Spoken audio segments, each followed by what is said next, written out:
verse 30. For we know who him said, it is mine to avenge, I will repay again. The Lord will judge his people. It is a dreadful thing to fall into the hands of a living God. And remember, in context here, he's talking about if you're going to go on sinning after you receive the knowledge of the truth, after you receive that sacrifice of the sin, there's no more sacrifice for you. You're going down a very dark path. Verse 32, remember those earlier days after you received the light, when you stood your ground in great contest in the face of suffering. Sometimes you were publicly exposed to insult and persecution.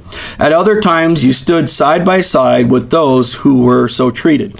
And here he's talking about, and he's reminding the people that he's writing to, he said, remember when you first were doing this and you were walking and you were willing to be persecuted, you were willing to face suffering, you were willing to stand with others that were suffering. You see this sometimes in the church today. There are believers that will stand with other people, but then when that person goes through persecution or they go through hard times or they start to have difficulties, there's a lot of times other believers will turn away from them and reject them, sometimes even turn against them, sadly.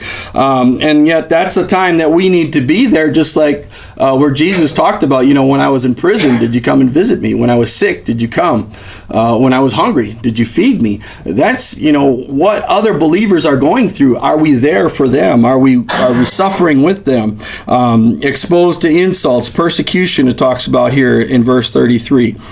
Being side by side with those that were treated. In 34, you sympathize with those in prison, joyfully accepting the confiscation of your property because you knew that you yourselves had a better lasting possession.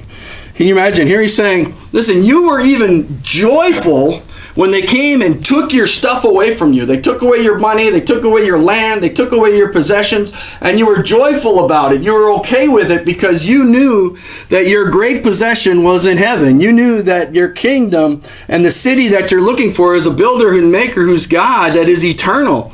And so you were okay with losing stuff. It's amazing to me how, especially in our country, there's so many people, they don't want to lose anything.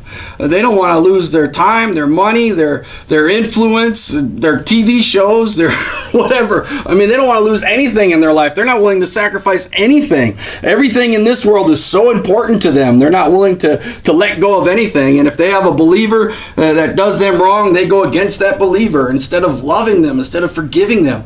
It's really sad when you see believers that aren't willing to forgive other believers. It's sad when you see believers that are suing other believers in courts of law. It's really sad when you see believers that just attack and bite and devour one another. And how much the scripture says, don't be doing that kind of stuff. I just look at this and think, man, joyful at the confiscation of your property. I don't know if that's something I want to be joyful about, but man, I guess if our hearts are in the right place, right? None of the stuff in this world really matters. It's in the kingdom to come.